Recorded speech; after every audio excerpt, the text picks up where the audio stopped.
이번 시리즈 우리도 교회를 꿈꾼다 마지막 설교를 맡게 된 박종원 목사입니다. 오늘 설교도 매주 저희들이 살펴봤던 것처럼 지난 5월에 했던 그 설문 결과를 살펴보면서 말씀을 이어가려고 합니다. 벌써 네 번째 이제 이 설문 결과 나누는 것이기 때문에 기초적인 내용은 다 생략하려고 하고요.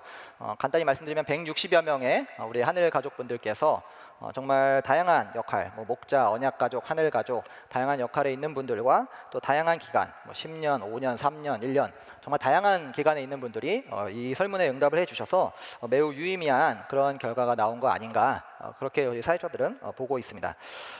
제가 놀란 영역은 사실 변혁과 관련된 질문보다는 지난주 살펴봤던 성장과 관련된 질문이었습니다.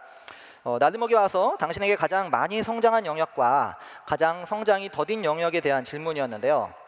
가장 많이 성장한 영역에서 세상과의 관계는 20명, 20명으로 12.5%에 머물고 있습니다. 그 20명의 연수를 살펴보면요, 방금 화면에 보시는 것처럼 대체로 연수가 좀 오래되신 분들에 해당되는 것 같습니다. 청년부는 조금 반대로 나타나는 것 같고요. 그런데 이것이 우리 나들목에 오래 머물수록 이 세상과의 관계가 자연적으로 그냥 성장한다 라는 것을 의미할까요? 꼭 그런 것은 아닌 것 같습니다. 가장 성장이 더딘 영역을 이 세상과의 영역이라고 답하신 분들이 전체 과반수가 넘는 87명, 54.4%에 해당하는 분들인데요. 흥미로운 것은 이 87명의 사람들을 연도별로 이렇게 구분해 보면 지금 표에 보시는 것처럼 대체로 비슷하다는 것입니다. 나들목에 온 지 오래되었건 아니면 온 지 얼마 되지 않았건 이 세상과의 성장이 더디다고 답한 분들이 대체로 반 정도가 조금 넘는 그런 비율을 보이고 있습니다. 56, 58, 52, 51, 50%.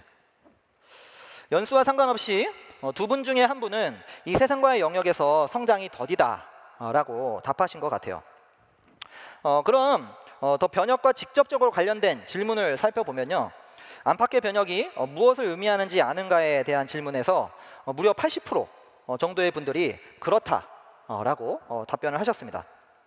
그런데 다음에 보시는 것처럼 개인의 변혁적 삶 실천과 또 공동체의 변혁 실천에 있어서는 각각 30% 정도만 그렇다고 답변을 하셨습니다. 그리고 마지막으로 하나 더 보시면 우리 공동체가 안팎의 변혁과 관련하여서 더 노력해야 한다고 생각되는 것은 무엇일까에 대한 질문인데요. 이 변혁 사역에 참여가 더 쉬우면 좋겠다라고 답하신 분들이 과반수에 가까웠습니다. 72분이 그렇게 답을 하셨죠. 이게 무엇을 의미할까요? 우리가 변혁은 잘 알지만 실천이 약하다는 것을 보여주는 것 같습니다. 또 변혁 사역 참여에 어려움을 느끼는 분들이 많다는 것을 보여주는 것 같습니다. 그래서 지금 우리 사역자들 중에 이 변혁 TF팀을 형성해서 우리 가족들이 단회적으로 혹은 또 간헐적으로 혹은 장기적으로 참여할 수 있는 그런 사역들을 이렇게 재조정하면서 열심히 정리해서 준비하고 있습니다. 아마 이제 하반기에 여러분들과 이제 공유하게 될 것 같은데요. 다음 주가 이제 하반기니까 다음 주 공개되겠죠. 결국 이 공동체에 오래 머문다고 이 세상과의 영역이 성장하지는 않고 또 안팎의 변혁은 우리가 알겠지만 무엇인지 알겠지만 실천이 약한 우리들에게 하나님께서는 뭐라고 말씀을 하실까요? 실천하는 것은 알겠지만 도대체 뭘 어떻게 해야 될지 막연하기도 하고 좀 어렵기도 한 이 변혁, 그 변혁의 실마리를 함께 풀어보도록 하겠습니다. 우리 빌레몬서 4절에서 7절 같이 강의 안에 있는데요, 함께 읽어보도록 하겠습니다. 나는 기도할 때마다 그대를 기억하면서 언제나 나의 하나님께 감사를 드립니다. 나는 주 예수에 대한 그대의 믿음과 모든 성도에 대한 그대의 사랑에 관하여 듣고 있습니다. 그대의 믿음의 사귐이 더욱 깊어져서 우리 안에 있는 모든 선한 일을 그대가 깨달아 그리스도께 이르게 되기를 나는 기도합니다. 형제여, 나는 그대의 사랑으로 큰 기쁨과 위로를 받았습니다. 성도들이 그대로 말미암아 마음의 생기를 얻었습니다. 방금 읽은 본문은 빌레몬서라는 성경에서 가장 짧은 성경책에 해당되는 내용인데요. 이게 성경에서 한 장밖에 되지 않기 때문에 가장 짧아서 누구나 쉽게 읽을 수 있는 편지이긴 하지만 사실 그 내용에 있어서는 모든 그리스도인들이 주목해야 할 매우 심오한 내용을 담고 있습니다. 바울은 빌레몬이라는 사람에게 오네시모에 관련해서 편지를 쓰는데 이들은 사실 우리가 잘 알지 못하는 사람들이기 때문에 간략한 설명이 필요할 것 같습니다. 이 빌레몬이라는 사람은 지금의 이제 터키에 해당하는 소아시아 지역의 골로세라는 도시에 살던 아주 부유한 사업가였습니다. 그가 여러 지역을 방문하다가 우연히 이제 바울을 만난 것 같고요. 바울을 통해서 회심하게 되었습니다. 회심 후에 이 빌레몬은 자기가 이제 큰 집을 갖고 있어서 그 집을 이제 공동체가 모이는 장소로 제공해 주면서 교회 공동체를 섬겼습니다. 그리고 후에는 그가 골로새, 라우디게아, 히에라볼리라는 이 세 도시의 교회들을 재정적으로 또 영적으로 섬겼던 그런 장로격에 해당하는 그런 역할을 감당하였습니다. 또 한 사람 등장한 인물이 바로 이제 오네시모라는 사람인데요. 전통적인 견해에 의하면 이 오네시모라는 사람은 빌레몬의 노예로서 어떤 이유에서인지 모르지만 빌레몬에게 손해를 끼치고 도망쳤다가 바울을 만나게 됩니다. 그리고 오네시모는 회심하여서 그리스도인이 되고 이 바울은 그가 빌레몬의 노예였다는 것을 알고서 그를 빌레몬에게 돌려보내서 둘의 관계를 회복시키려는 것이 이 빌레몬의 내용입니다. 최근에는 이 도망 노예라는 견해 말고 오네시모가 빌레몬과 갈등이 생겨서 오네시모가 주인의 친구였던 바울을 찾아가서 중재를 요청했다라는 그런 견해도 있는데요. 그때 이제 바울이 오네시모를 회심시켰다 이제 그렇게 보고 있는데요. 그런데 이 입장은 이 오네시모가 다시 자발적으로 빌레몬에게 돌아가라는 그런 시도가 없고 또 바울이 빌레몬이 아니라 오네시모의 친구된 입장에서 편지를 보면 그런 내용이 나오기 때문에 전체 내용과는 이 견해가 맞지는 않는 것 같습니다.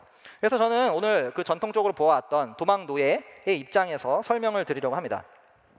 방금 저희가 읽었던 이 4절에서 7절 이 내용은 누가 변역자이면서 또 어떻게 변역을 할 수 있는지 그것을 잘 보여주는 것 같습니다. 4절은 바울이 기도할 때마다 빌레몬을 언급하면서 하나님께 감사드린다라고 고백하고 있습니다. 왜 감사를 드릴까요? 그것은 5절에서 설명하고 있죠. 빌레몬의 예수님에 대한 믿음과 성도들을 향한 사랑에 관해서 들었기 때문입니다. 바울은 빌레몬이 도망친 노예를 받아들여서 변역을 실천하기를 간절히 원하고 기대하고 있습니다. 왜냐하면 이 빌레몬이 그리스도에 대한 믿음과 또 성도들에 대한 사랑이 있기 때문이죠. 그렇다면 누가 변역을 할 수 있는 걸까요? 바로 이 믿음과 사랑이 있는 사람이라면 누구나 다 변역을 할 수 있는 변역자인 것입니다.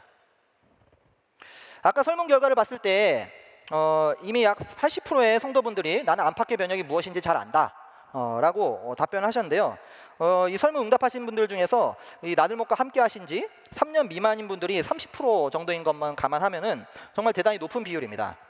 그래서 뭐 제가 다시 변역이 무엇인지라고 설명드리는 것이 불필요할 수도 있지만 아직 20%의 변역의 의미에 대해서 제대로 모르는 분들을 위해서 한번 정의를 같이 살펴보는 것이 좋을 것 같습니다. 이미 아시는 분들은 다시 한번 자신의 정의를 생각해 보시면 좋을 것 같아요.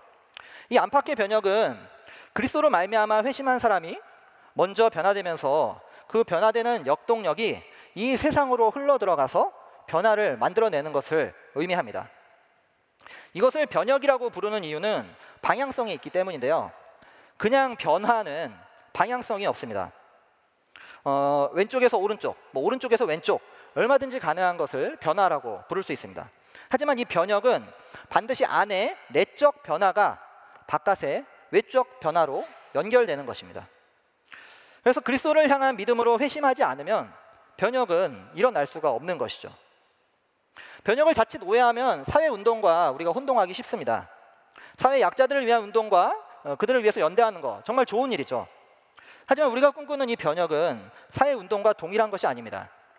사회의 정의와 평등을 외치고 약자들을 위해 움직이는 것은 정말 좋은 것인데 정말 아쉬운 것은 그렇게 운동하던 분들이 어떤 지위와 어떤 인기를 얻고 어떤 인정을 얻기 시작하면 그렇게 자신들이 비판하던 그들의 어떤 기득권자와 동일한 모습을 보여준다는 것이죠.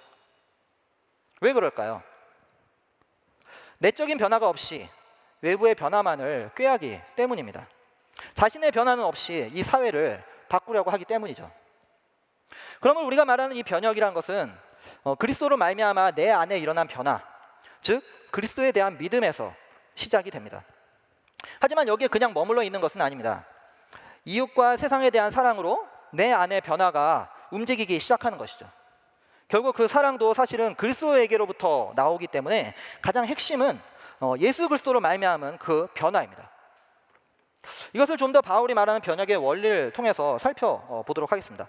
5절에 바울이 감사의 이유를 설명했다면 6절에서 바울이 기도하면서 빌레몬을 통해 이루어졌으면 하는 어떤 바람을 보여주고 있습니다. 그것이 결국 이 기도의 목적이 될 것인데요. 제일 처음 보시면 믿음의 사귐이라는 표현이 나타납니다. 여기서 이 사귐이라는 단어는 사실 오늘 설교에서 가장 핵심 단어인 헬라어로 코이노니아라는 단어입니다. 이 단어는 신약 성경에서 19번 중에 바울이 무려 13번을 사용할 정도로 바울이 주로 사용한 그런 용어입니다. 그래서 바울의 사용을 보면 이 코이노니아는 주로 교제, 친교, 사귐이라는 뜻으로 우리 한국어로 번역되는 것을 볼 수가 있습니다. 고린도전서 1장 9절, 고린도후서 6장 14절 등에서 그렇게 번역되는 것을 볼 수 있죠. 하지만 이 코이노니아는 이 의미보다 더 넓은 의미를 담고 있습니다. 로마서 15장 26절, 고린도후서 8장 4절 등을 보면 연보, 구제 이런 의미로 사용되었고요. 고린도전서 10장 16절, 빌립보서 1장 5절 등을 보시면 그리스도의 피와 몸에 참여한다, 복음 전파에 참여한다, 고난에 동참한다 이런 뜻으로 각각 사용되었습니다. 따라서 자칫 이 코이노니아는 친교, 교제, 구제, 연보라는 뜻에서 뭔가 나눈다 그런 의미로 보기가 쉽습니다. 하지만 이 코이노니아는 함께하는, 공통이라는 의미의 코이노스라는 어근에서 비롯되었기 때문에 단순히 비즈니스적인 의미의 어떤 분배해서 나누어준다라는 의미로 볼 수가 없습니다. 오히려 이 코이노니아의 핵심 의미는 서로 참여한다, 서로 상관한다, 내가 너에게 참여하고 너도 나에게 참여한다 그런 의미로 보는 것이 더 적절한 표현입니다. 서로 긴밀하게 연결되어 있다는 것이죠. 그래서 코이노니아를 상호 연결이라고 볼 수가 있습니다. 그리스도인들이 서로에게 참여하면서 상호 간에 교류하는 것, 즉 그리스도인들이 함께 기뻐하고 함께 슬픔을 나누며 서로에게 속해 있을 뿐만 아니라 서로 하나로 연결되어 있다는 것이 이 코이노니아의 의미인 것입니다. 제가 이 코이노니아가 사실 헬라어고 좀 어려운 의미이기 때문에 어떻게 설명하면 우리가 오래 기억에 남을까 이렇게 생각을 해봤는데요. 딱 좋은 표현이 하나 있었습니다. 여러분 예전에 그 파리의 연인 기억나시나요? 예, 젊은 분들은 잘 기억 안 나실 수 있는데 뭐 전체 내용을 뭐 기억하실 필요는 없고요. 거기서 핵심적인 대사가 하나 있습니다. 이동건 씨가 김정은 씨의 손을 잡고 자기 가슴에 손을 딱 얹으면서 뭐라고 하신지 기억하시죠? 이 안에 너 있다. 예, 별로 안 비슷한가요? 예. 바로 이게 바로 코이노니아를 말하는 것입니다.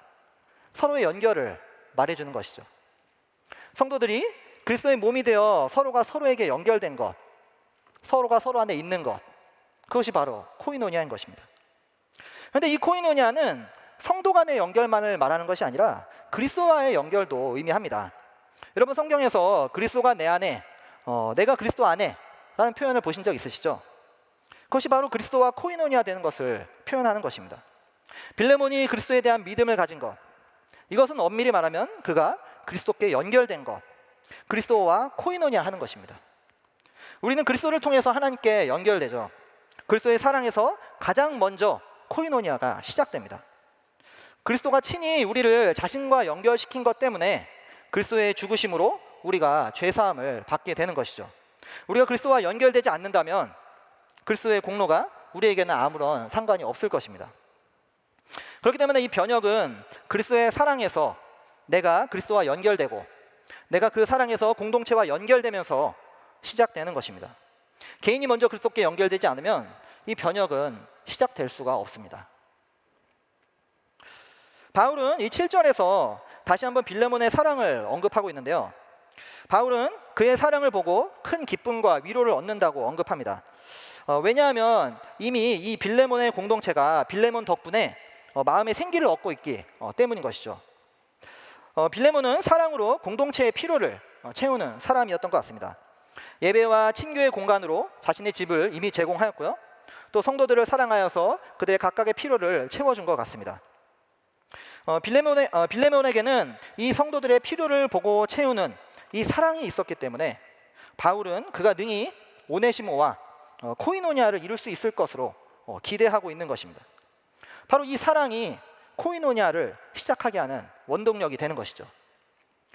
아까 저희가 5절에서 살펴봤던 그 문장은 한국어 성경에서는 예수에 대한 믿음, 성도에 대한 사랑이라고 이렇게 번역을 했지만 원문을 더 직접적으로 번역해 보면 그대의 사랑과 믿음, 그대가 주 예수를 향하고 모든 성도를 향한, 이런 식으로 직접적으로 번역을 할 수가 있습니다.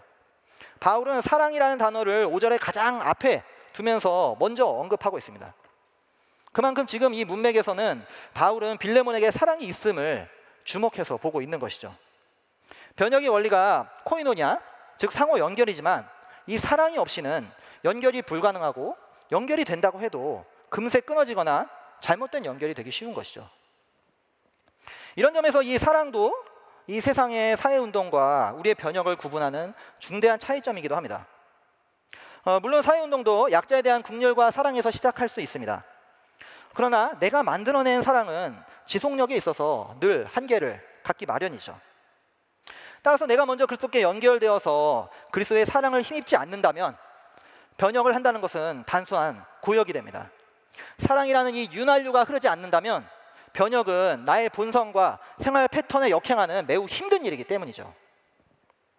우리 더불어 함께 교회 변혁 사역들을 한번 생각해 보시죠. 타문화 변혁, 외국인을 사랑하지 않으면 그 사역에 참여할 힘이 나지 않습니다. 통일 변혁, 역시 북향민을 사랑하지 않으면 참여하기 어렵습니다. 사회 변혁, 노숙자와 사회적 약자들을 사랑하지 않으면 거의 불가능에 가까운 일입니다. 환경 변혁, 생태계만이 아니라 그 생태계를 살아가는 이웃들, 그 사람들을 사랑하지 않으면 지속력이 없습니다. 물론 이 사랑이 없어도 신용은 할 수 있습니다. 그러나 지속하기는 어렵습니다. 사랑이 없으면 변혁은 오래 갈 수 없습니다. 우리가 변혁이 무엇인지를 아는데 왜 그 설문에서도 봤던 것처럼 왜 실천이 약할까요? 우리가 다시 근본으로 돌아가야 합니다. 방금 살펴본 것처럼 이 변혁의 원리가 사랑에 기초한 상호 연결이라면 왜 내게 변혁적 삶이 일어나지 않을까? 그것을 고민하기에 앞서 내가 지금 그리스도께 연결되어 있는지, 내가 그리스도의 사랑을 누리고 있는지, 그것을 먼저 확인해야 합니다. 빌레몬의 사랑은 그가 그리스도께 연결되어 있다는 증거입니다. 지금 내 안에 아무 사람도, 가정교회 식구나 또 결식구나 육체적 가족이나 누구든 아무도 사랑의 대상이 없다면 나는 과연 그리스도께 연결되어 있는지 심각하게 재고할 필요가 있습니다. 우리는 보통 내가 어떻게 변혁을 하나, 이 변혁은 너무 어렵다, 나는 아직 그 정도에 이르지 못했다, 그렇게 생각할 수 있습니다. 하지만 변혁자라는 것은 예수 그리스도에 대한 믿음과 성도에 대한 사랑이 있는 사람이라면 누구나 다 변혁자인 것입니다. 모든 그리스도인들이 변혁자인 것입니다. 왜냐하면 이 변혁의 원리가 그리스도의 사랑에 연결되고 그 사랑에서 시작하는 것이기 때문입니다. 바울은 이 놀라운 변혁의 원리를 직접 살아내면서 빌레몬에게 변혁적 삶을 살아낼 것을 촉구하고 있습니다.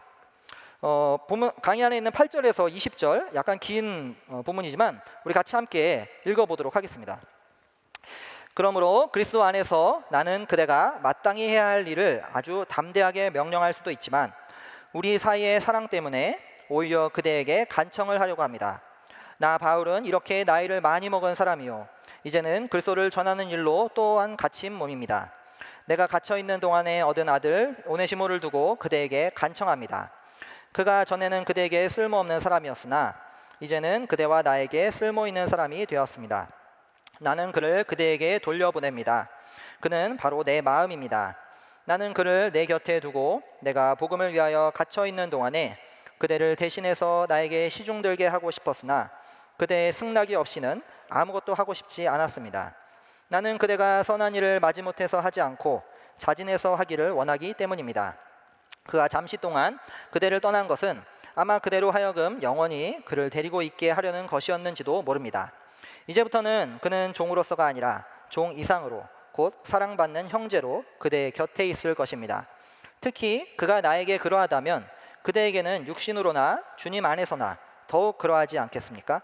그러므로 그대가 나를 동지로 생각하면 나를 맞이하듯이 그를 맞아 주십시오. 그가 그대에게 잘못한 것이 있거나 빚진 것이 있거든 그것을 내 앞으로 달아놓아 주십시오. 나 바울이 친필로 이것을 씁니다. 내가 그것을 갚아주겠습니다. 그대가 오늘의 그대가 된 것이 나에게 빚진 것이라는 사실을 나는 굳이 말하지 않겠습니다. 형제여, 나는 주님 안에서 그대의 호의를 바랍니다. 그리스도 안에서 나의 마음에 생기를 넣어 주십시오. 예. 이제 좀 설교 시작하는 것 같죠? 본문이 좀 길다 보니까요. 네, 그래서 제가 좀 그림을 좀 이렇게 준비해 왔는데요. 여러분들이 너무 집중력을 잃지 않으시기 위해서 이 본문에서 바울은 먼저 자신이 그리스도께 연결되어 있습니다.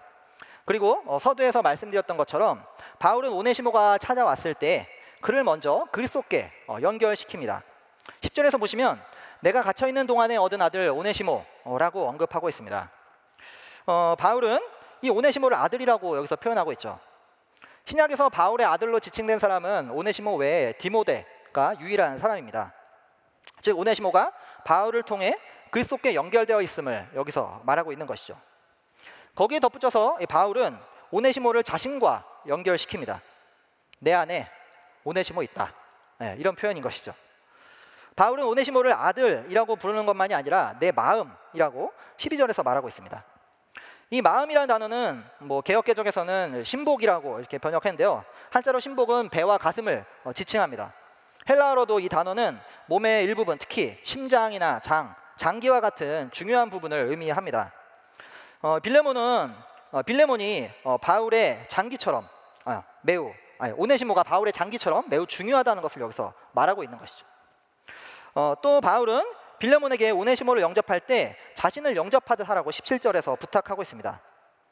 바울이 오네시모를 자신과 아주 동일시하고 있는 것을 볼 수가 있는 것이죠. 종이었던 오네시모를 그냥 한 성도로도 모자라서 사도 바울처럼 영접하라고 하는 것은 정말 매우 놀라운 표현입니다. 바울은 오네시모를 마치 자기 자신인 것처럼 빌레몬에게 보내고 있는 것입니다. 더 나아가서 바울은 빌레몬의 경우도 동일하게 그리스도께 먼저 연결합니다. 재미있게도 19절을 보시면 바울은 빌레몬의 지금의 모습이 된 것이 자신 때문임을 언급하지 않겠다고 하면서 언급하고 있습니다. 마치 저는 지금 매우 덥지 않습니다 라고 말하면서 에어컨을 조금 조정해 주십시오 라고 말하는 것과 비슷한 표현인 것이죠. 바울은 여기서 빌레몬의 회심을 언급하고 있습니다. 하지만 이번에는 오네시모처럼 그가 아들이 되었다고 말하진 않습니다. 오히려 빚을 졌다라고 그렇게 말하고 있죠. 종처럼 되었다는 것을 암시하고 있습니다. 바울 덕분에 빌레몬이 그리스도께 연결되어 있음을 분명히 하고 있는 것이죠. 그럼 그 다음은 무엇일까요? 이미 여러분들 다 예상하시겠지만 빌레몬을 바울 자신과 연결하는 것입니다. 내 안에 빌레몬이 있다. 이런 표현이죠. 7절 20절에 빌레몬을 바울이 뭐라고 부르고 있나요? 바로 형제라고 부르고 있습니다. 형제로 언급하는 것은 자신과 빌레몬이 한 아버지를 모시고 있는 형제임을 지칭하는 것입니다. 바울은 지금 대단한 변형을 하고 있는 거예요. 자신은 이방인과 상종하지 않던 유대인이었고 이 빌레몬은 이방인이었거든요. 그런 바울이 이 이방인과 유대인의 그 벽을 깨고 빌레몬을 형제라고 부르고 있는 것입니다. 자신과 빌레몬이 연결되어 있다는 것을 보여주는 것이죠. 더 나아가서 바울은 17절에 빌레몬에게 자신을 동지로 생각하기를 바라고 있습니다. 이 동지라는 단어는 아까 우리가 살펴봤던 코이노냐, 그것과 같은 어근을 다는 이 코이노스에 변형된 단어인 코이노노스라는 단어입니다. 영어로는 단순히 파트너라고 번역되지만 이 코이노냐와 의미가 맞닿아 있습니다. 빌립보서 3장 10절에서 이 코이노냐를 사용해서 바울은 그리스도의 고난에 동참한다 라고 표현하는데, 비슷한 표현을 고린도후서 1장 7절에서는 코이노노스라는 단어를 사용해서 표현하고 있습니다. 즉 바울이 그리스도의 고난에 동참하여서 연결되어 있는 자로서 함께 고난을 받는다는 것이죠. 따라서 빌레몬서 17절에서도 바울은 빌레몬이 같은 그리스도에게 속하여 교제하는 사람이라는 것을 상기시키고 있는 것입니다. 자신과 빌레몬이 연결되어 있다는 것을 말하고 있는 것이죠. 바울은 지금 오네시모를 그리스도께 연결하고 자신과 연결하고 있습니다. 또 빌레몬을 그리스도께 연결하고 자신과 연결하고 있습니다. 바울이 지금 무엇을 하고 있는 걸까요? 빌레몬이 오네시모와 연결되기를 바라고 있는 것입니다. 빌레몬이 오네시모와 믿음의 코이노니아를 몸소 실천하기를 바라고 있는 것이죠. 변혁은 이것처럼 그리스도와 연결되고 또 서로 연결되어서 그의 코이노니아가 더욱 깊어지고 풍성해지는 것을 의미합니다. 우리가 설교 전에 이미진 목자님의 사역 보고를 봤죠. 예, 한 외국인 자매가 공동체와 연결되고 또 그리스도와 연결되는 그런 모습을 우리가 보았습니다. 그것이 바로 이 코이노냐, 변혁이 실천되는 것이죠. 그런데 더욱 놀라운 것은 바울이 이것을 단순히 자기의 사도적 권위로서 명령하지 않는다는 거예요.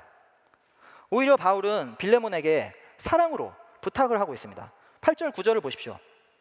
바울은 여러 정황을 통해서 자기가 담대하게 명령할 수도 있지만 사랑 때문에 부탁을 한다고 합니다. 또 13절 14절을 보시면 바울은 오네시모로 하여금 자신을 돕게 하고자 했지만 빌레몬의 허락 없이는 그렇게 하지 않겠다고 합니다. 그리고 빌레몬이 오네시모를 받아들이는 것도 마지못해 하는 것이 아니라 자진해서 그렇게 하기를 원하고 있습니다. 바울은 지금 자신이 최종 리더이지만 자신이 원하는 대로 하는 것이 아닙니다. 빌레몬도 오네시모도 자기 때문에 그리스도께 연결되었지만 자신이 그들을 이렇게 좌우로 조종하지 않습니다. 압력을 가해서 강요하지도 않습니다. 오히려 그들을 존중하면서 정중한 태도로 그들에게 부탁하고 있습니다. 바울은 빌레몬에게 명령함으로 변혁하기를 원치 않습니다. 그런 변혁은 금세 멈추고 맙니다. 바울이 빌레몬을 사랑하여서 그 사람의 필요를 봤을 때 빌레몬을 리더로서 자발적인 순종과 변혁하는 삶이 그에게 필요한 것을 바울이 보았기 때문에 그에게 권면하고 부탁을 하는 것이죠. 리더인 빌레몬이 더욱 성장하는 길이 바로 이 길이라는 것을 바울은 알았기 때문입니다. 따라서 바울은 빌레몬을 사랑하여서 그에게 변혁을 부탁하고 있는 것입니다. 이 빌레몬과 동시대의 사람으로서 비슷한 내용의 편지를 쓴 사람이 있는데요. 대략 주후 100년 정도로 추정되는 편지인데요. 플리니우스 2세라는 사람이 친구 사비니아누스에게 그 사비니아누스의 해방된 노예에 관해서 편지를 쓴 내용입니다. 편지 상황은 이 사비니아누스의 해방된 노예가 이 사비니아누스와 갈등을 맺어서 플리니우스 2세를 찾아와서 도움을 청한 것입니다. 그래서 플리니우스 2세는 당시 로마의 법정 변호사, 원로원의 의원, 관리로서 매우 높은 지위에 있었던 사람이었기 때문에 그를 찾아가서 이 노예가 해방된 노예가 호소를 했던 것이죠. 그래서 그 플리니우스 2세의 편지는 이렇게 말합니다. 내가 그 사람 대신 자네에게 이렇게 부탁하는 것이 단지 부탁하는 것이 아니라 자네에게 압력을 넣고 있는 것처럼 보일까 봐 걱정이 되네. 그러나 나는 이미 그를 아주 따끔하게 호되게 야단쳤고 다시는 그런 부탁을 들어주지 않겠노라고 분명히 경고를 해두었기 때문에 한층 더 간곡하게 자네의 선처를 부탁할 수밖에 없게 되었다네. 내가 그에게 그런 경고를 한 것은 내가 부탁하면 언제든지 자네가 들어줄 것이라고 생각해서 그가 나중이라도 또다시 내게 부탁해오고 자네가 그 부탁을 들어주어야 할 가능성이 있기 때문에 다시는 그럴 일이 없을 것이라고 미리 경각심을 불러일으켜줄 필요가 있었기 때문이네. 이 플리니우스 2세는 자신의 입장을 고려하여서 이 사비니아누스가 자신의 해방된 노예와 갈등을 풀 것을 요청하고 있습니다. 그는 자신의 높은 지위와 역할이 충분히 이 사비니아누스로 하여금 움직이게 만들 수 있다는 것을 알았고 또 그 점을 통해서 친구에게 요청하고 있는 것입니다. 이 서신이 사실 빌레몬서와 비슷한 요소도 있지만 명백히 차이나는 점이 있습니다. 이 플리니우스 2세는 지금 자신의 고위직에서 친구에게 편지를 보내고 있는 것이고 바울은 지금 예수 그리스도의 복음을 위해서 감옥에 갇혀 있는 상황입니다. 1절을 보시면 예수 때문에 감옥에 갇힌 나 바울과 9절을 보시면 그리스도를 전하는 일로 또한 갇힌 몸 10절에 갇혀 있는 동안에 13절에 복음을 위하여 갇혀 있는 동안에 23절에 나와 함께 갇힌.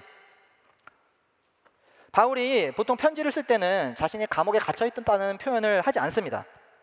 왜냐하면 당시 상황에서 감옥에 갇힌다는 것은 매우 수치스러운 일이기 때문이죠. 그럼에도 불구하고 이 수치스러운 사실을 마치 명예로운 듯이 여러 번에 걸쳐서 바울이 언급하는 것은 바울이 그리스도께 받은 사랑 때문입니다. 그리고 그 사랑 때문에 바울이 옥에 갇히면서도 복음을 위해 일하였듯이 이 빌레몬도 자신을 따라서 변혁하기를 부탁하고 있는 것이죠. 기존의 세계에서는 힘과 지위로 사람들을 조종하고 억누르지만 그리스도인들의 변혁은 그리스도의 사랑을 기반으로 자율적으로 그리스도를 따라가는 것입니다. 그래서 그리스도인들은 앞선 선배들을 보면서 먼저 자신이 그리스도께 연결되고 사람들을 그리스도께 연결하는 것이죠. 바울은 자신이 그리스도께 연결되어서 그 사랑으로 감옥에 갇힌 수고를 감안하듯이 빌레몬도 자신을 본받아서 오네시모와 다시 코이노냐 하기를 부탁하고 있습니다. 그런데 이것은 단순히 주인과 갈등을 빚은 어떤 종의 화해를 말하는 것은 아닙니다. 더 깊은 내막이 있는데요. 빌레몬이 이 사랑으로 살아내야 할 변혁이 무엇인지 좀 더 구체적으로 보도록 하겠습니다. 빌레몬은 먼저 오네시모를 형제로 받아들이기를 요청받았습니다. 16절에서 말하고 있죠. 이것은 빌레몬에게 대단히 어려운 일이었습니다. 아까 서두에 말씀드렸던 것처럼 오네시모는 빌레몬의 도망친 노예였습니다. 그리고 그 무언가 이 빌레몬에게 재정적인 손해를 끼치고 달아났던 사람이었죠. 그런 노예를 다시 받아주는 것도 큰일인데 그를 형제로 받아들인다는 것은 정말 엄청난 일입니다. 왜냐하면 당시 로마 사회에서 이 노예제에 매우 반대되는 행동이기 때문이죠. 로마 사회의 노예제는 오늘날의 근대 노예제와는 조금 달랐는데요. 로마는 인구의 한 4분의 1 혹은 3분의 1 정도가 노예로 이루어진 그런 사회였습니다. 여러분 다 아시다시피 로마 제국은 늘 전쟁을 통해서 다른 나라를 침략해서 국가 영토를 넓혀나갔죠. 그때마다 전쟁의 포로들을 자신들의 노예로 삼았기 때문에 그렇게 많은 노예들이 로마 제국에는 있었습니다. 물론 자신의 어떤 경제적인 빚을 갚기 위해서 자발적으로 노예가 된 경우도 있었습니다. 그러나 어쨌거나 이 노예는 로마 제국의 강력한 경제적 원동력이었습니다. 마치 오늘날의 이 자본주의 사회에서 자본이 기반이 되듯이 이 노예는 로마 제국의 기반이었죠. 그들은 인간이 아니라 마치 물건처럼 취급되었습니다. 그래서 노예가 도망을 가면은 그것을 발견한 사람은 원주인에게 돌려주는 것이 그 당시 사회에 합의된 약속이었습니다. 그런 노예를 인격적 차원에서 사랑으로 받아들이는 것, 형제로 받아들이는 것, 이것은 정말이지 이 고대 사회에서 유례가 없는 일이었습니다. 자칫 로마 제국의 그 질서를 흔들 수도 있는 그런 일이었죠. 바울은 지금 빌레몬에게 전례 없던 파격적인 일을 부탁하고 있는 것입니다. 어쩌면 로마 사회의 인간관계와 사회 구조를 뒤흔들 수도 있는 그런 일을 부탁하고 있는 것이죠. 이렇게 어려운 일, 그것이 도대체 어떻게 가능할까요? 잘못된 사회 구조를 허물거나 기존 질서에 역행하는 것을 생각하면 결코 쉽지 않습니다. 정말 엄청난 변화이기 때문이죠. 하지만 바울은 거창한 것을 시행하라고 요구하지 않습니다. 다시 이 사랑을 기초로 한 코이노니아의 원칙으로 돌아가고 있습니다. 17절에서 말하고 있죠.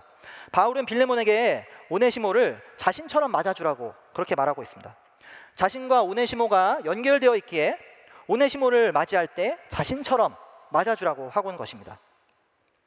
바울 자신이 빌레몬과 동지로 연결되어 있으니 빌레몬이 오네시모를 자신처럼 받아들인 것, 결국 오네시모를 받아들인 것과 동일하다는 것이죠.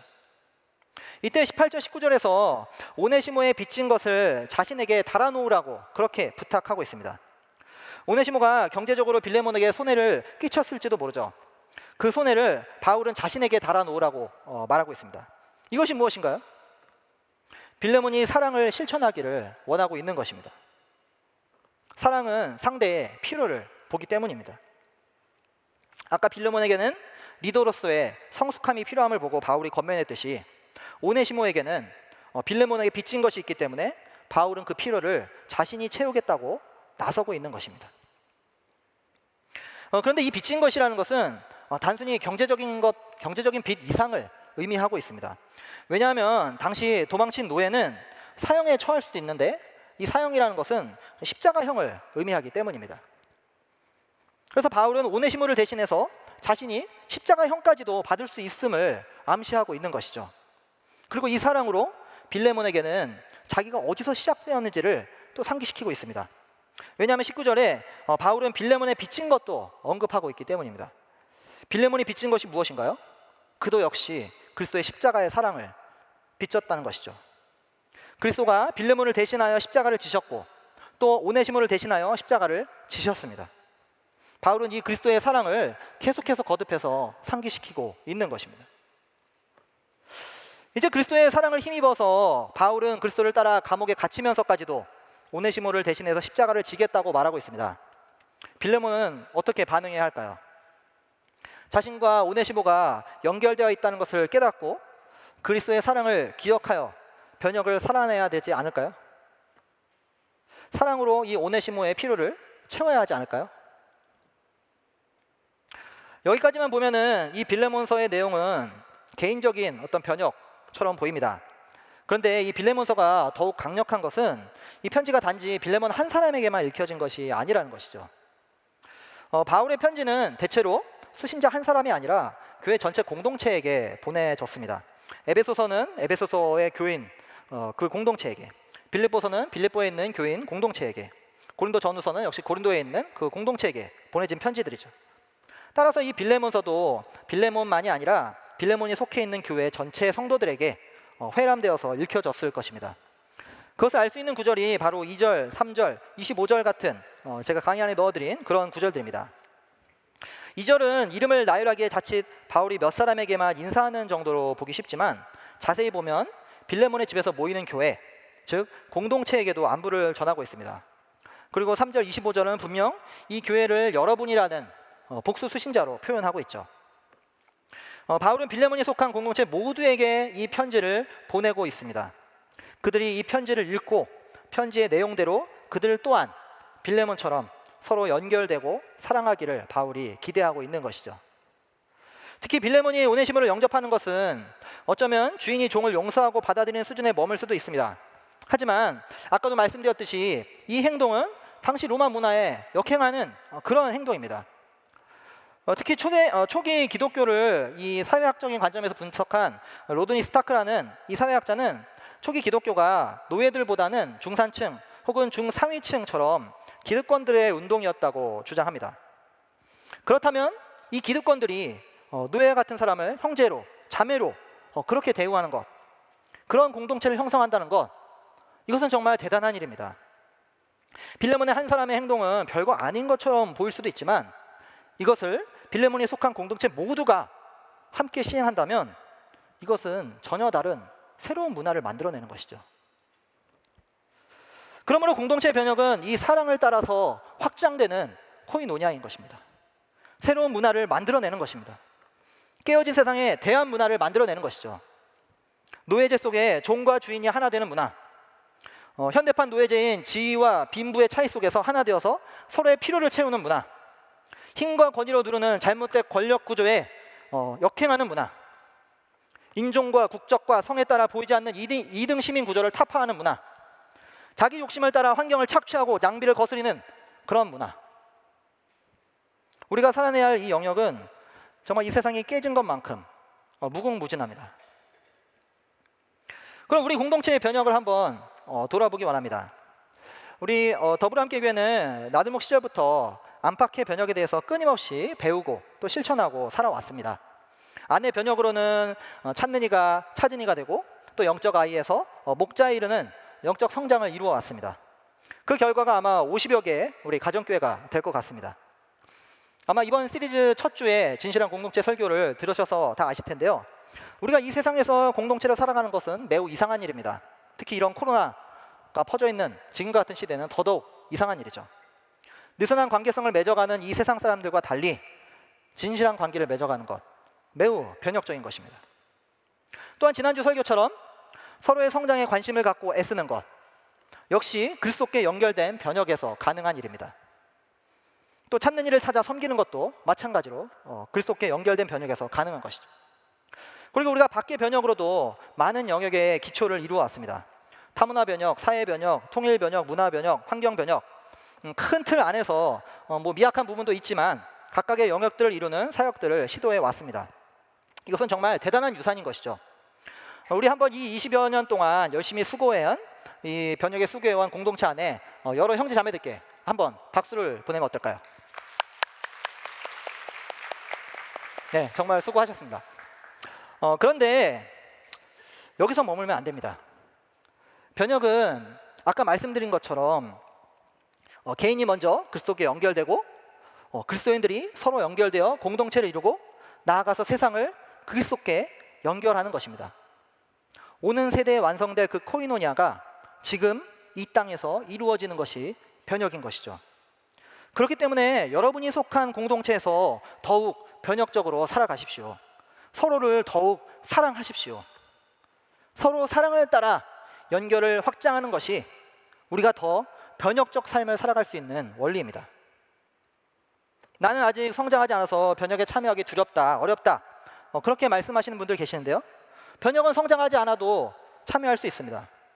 변혁은 내 삶과 관계가 없다고 설문에 응답하신 분들도 계셨는데요. 그리스도께 연결되고 그분의 사랑으로 이웃을 사랑하는 것이 변혁이라면 그리스도인과 변혁은 뗄래야 뗄 수 없는 그런 관계입니다. 구체적으로 우리가 어떻게 이 변혁적 삶을 살아갈 수 있을까요? 그것은 우리의 공동체를 통해서 가능합니다. 여러분이 속한 그 공동체의 가족들을 한번 한 사람씩 떠올려 보시기 바랍니다. 매우 다양하고 다른 모습들이죠. 그들을 사랑해 보십시오. 그러면 그 사람들의 필요가 보일 것입니다. 어떤 가족은 직장에서 여성이라고 차별받거나 구조적인 제한을 받아서 아픔이 있습니다. 그렇다면 그 공동체의 가족들이 그 가족을 품고 위로하고 공감하면서 하나님께 탄식하십시오. 깨어진 이 세상, 여성이 차별받는 이 세상에 대해서 하나님께 기도하십시오. 그것이 변혁의 시작입니다. 더 나아가서 계속 그 가족으로 인해서 마음이 쓰이고 아프고 힘들다면 이 성차별적 이슈에 대해서 전문적인 기관을 방문하시거나 또 우리 변혁사역팀에 의뢰해 보십시오.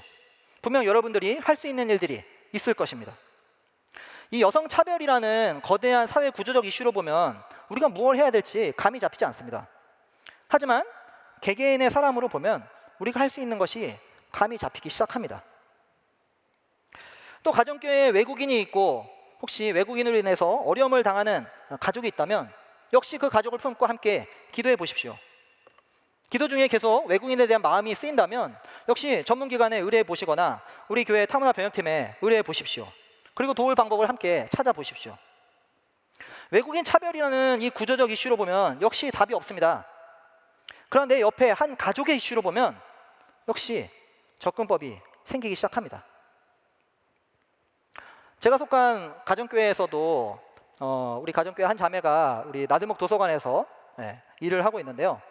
뭐 주보를 보신 분 아시겠지만 지난주에 나들목 책시장이 있었습니다. 제가 개인적으로는 책을 좋아하지만 책을 파는 건 매우 싫어합니다. 그리고 책을 파는 데는 별로 소질도 없고요. 그런데 저와 저희 가정교회 식구들이 이 3일간의 책시장에 열심히 참여하였습니다. 왜 그것을 열심히 참여했을까요? 사회 문화적인 변혁이라는 어떤 거대한 구조적인 것으로 볼 때는 뭘 해야 될지 모릅니다. 하지만 저희 가정교회 한 가족의 이슈로 볼 때 우리가 기꺼이 거기에 참여할 수 있습니다. 이번 주 수요일까지 온라인으로 책을 계속 판매한다고 해요.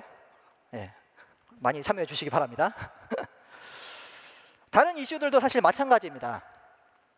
요즘 많이 이슈가 되고 있는 유치원 햄버거병, 비혼 가족, 노년, 난민, 통일, 환경, 인권 등 우리 사회의 거대한 담론에서 말하는 이슈들로 보면 감히 접근할 엄두조차 나지 않습니다. 그러나 공동체의 가족이 경험하는 이슈로 보면 우리는 변혁을 시작할 수 있습니다. 그 가족이 나와 연결되어 있고 내가 사랑하는 가족이기 때문이죠. 이 환경의 이슈도 마찬가지입니다. 이미 우리 사회는 기후 위기로 접어들었는데요. 제가 누누이 말씀드리지만 저는 기상캐스터가 아닙니다. 그런데 6월인데도 벌써 이 체감 온도가 35도가 넘는 때가 굉장히 잦아졌고 폭염주의보, 폭염경보, 열대현상 곳곳에서 일어나고 있습니다. 지난주에는 시베리아가 그 추운 시베리아가 무려 39도를 넘었다고 하더군요. 그리고 지난주 장맛비가 있었던 즈음에 중국에서는 올 6월 2일부터 24일까지 무려 23차례나 폭우 경보를 내리면서 역사상 전례 없는 특대형 폭우를 경험했다고 합니다. 감사하게도 올해 여름이 한국 역사상 가장 더운 여름은 아닐 거랍니다. 그러나 올해 전 세계 전체의 기온은 역사상 가장 더운 한 해일 거라고 세계 권위 있는 예보 기관들은 예상하고 있습니다. 미국 해양대기청에 의하면 1월에서 5월 지구 평균 기온이 20세기 평균 기온보다 1.1도 높았고 지구 기온 관측이 시작된 1880년대 이래로 두 번째로 더웠다고 합니다. 정말이지 이 기후 변화는 심각한 수준입니다. 제가 왜 이렇게 장황하게 말씀드릴까요? 제가 8월에 기후변화와 관련된 설교를 하려고 미리 홍보하는 것입니다. 이 환경 이슈는 도무지 감이 잡히지 않고 너무나 구조적인 큰 이슈라서 무엇부터 시작해야 될지 잘 모르겠습니다. 그런데 이것도 사실 동일한 변혁의 원리가 적용됩니다. 가족들은 서로 연결되어 있습니다. 이들이 더위에 고생하면서 힘들어하고 있습니다. 심지어 어떤 가족은 에어컨 틀기조차도 어렵습니다. 더위에 고생하는 우리 공동체의 가족들을 한번 보십시오. 가정교회 결의 식구들을 여러분 한번 보십시오. 다음 세대 아이들을 여러분 한번 보십시오. 이 교육 변화에 뭔가 하면 안 될 것 같지 않습니까? 아직 그런 마음이 생기지 않으시나요? 8월을 기대하십시오. 그런데 진짜 내가 아이들을 사랑한다면 그들이 누릴 지구를 내가 다 누리고 망가진 지구를 다음 세대에 줘도 괜찮을까요? 내가 공동체와 이웃을 사랑한다면, 나아가서 찾는 일을 사랑한다면 그들이 살아가는 이 터전을 망가져가는데 그냥 내버려 두실 건가요? 여러분이 참으로 하나님을 사랑한다면 그 하나님이 사랑하시는 지구를 내 이기심으로 마음대로 훼손해도 괜찮은가요? 변혁은 가족들을 사랑하면서 그들의 필요를 보고 시작됩니다. 그리스도의 사랑이 나를 덮어서 공동체를 향하고 공동체의 필요를 보면서 변혁이 시작되는 것이죠. 어떤 분들이 설문에서 내가 사는 회사와 일상에서 변혁적 삶을 적용할 수 있으면 좋겠다, 이번 설문 시리즈에 그런 것을 기대하셔서 적어 놓으셨습니다. 그런데 거기서도 사실 변혁의 원리는 동일합니다. 직장 동료들을 사랑하십시오. 내가 먼저 그리스도께 연결되어서 그들을 보십시오. 그들의 필요를 발견해 보십시오. 영적인 필요, 물리적인 필요, 구조적인 필요를 여러분 한번 보십시오. 잘못된 위계 구조에 억눌려 있는 것들, 깨어진 사회로 인한 아픔들, 자신을 물질로 취급하면서 점점 인간성을 상실해가는 그 직장 동료들, 여러분 그들의 필요를 보십시오. 무엇보다 그들의 영적인 필요를 보시기 바랍니다. 그리스도의 사랑을 갈망하는 그들의 목소리에 여러분 귀를 기울여 보시기 바랍니다. 그리고 여러분의 사랑으로 그것을 채워가시기 바랍니다. 기도로 시작하십시오. 그러면서 그 직장 안에서 그리스도 안에서 나와 연결된 사람들을 찾아보십시오. 함께 연대하면 직장 안에서도 뭔가를 시도해 볼 수 있습니다. 또 우리 공동체 변혁 사역팀에 의뢰해 보시기 바랍니다. 그런데 이렇게 내가 살아가는 회사와 일상에서 변혁을 실천하는 것이 정말 쉽지만은 않습니다. 특히 이 사랑을 한다는 것, 매우 큰 부담이 되죠. 아마도 이 사랑한다는 것이 내가 뭔가 큰 책임을 져야 한다라고 느껴서 그런 것 같습니다. 근데 이 사랑은 그 사람에 대해서 전적인 책임을 지는 것은 아닙니다.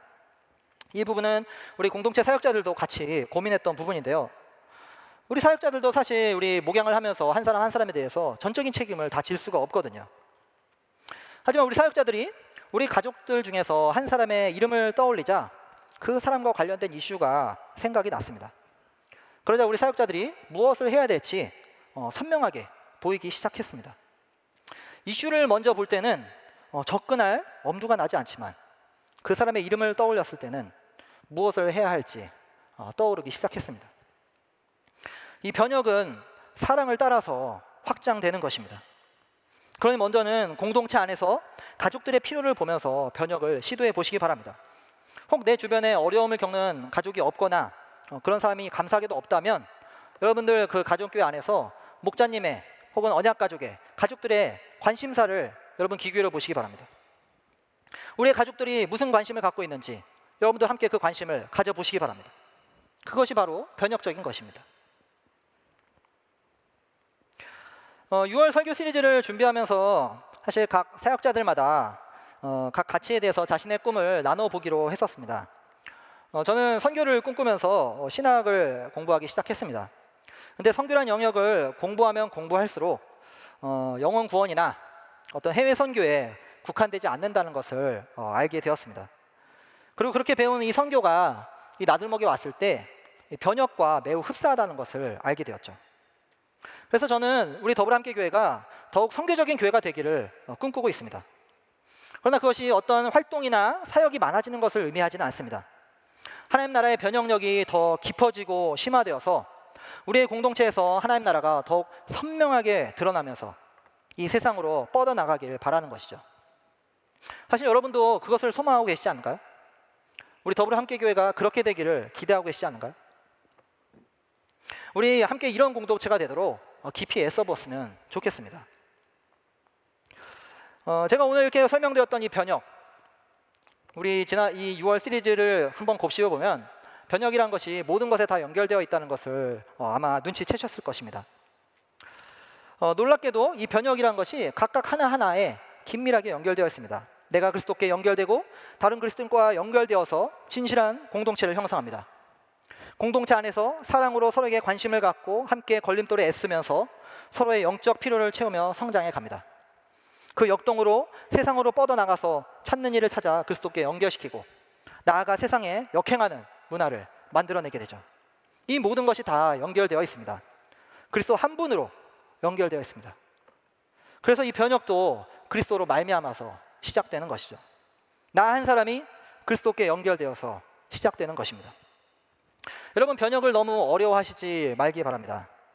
그리스도의 사랑으로 변화를 이루어낸 모든 것이 변혁입니다. 우리 안에는 사랑이 없습니다. 내가 그리스도의 사랑으로 먼저 채워지는 것, 이것은 변혁적인 것입니다. 그 안의 변혁이 밖으로 뻗어나가는 것, 그것이 결국 안팎의 변혁인 것이죠. 그러므로 내가 변혁적 삶을 살기 힘들고 어렵다면 다시 한번 우리 자신을, 마음속을 한번 곰곰이 살펴보시기 바랍니다. 나는 그리스도께 연결되어 있는가?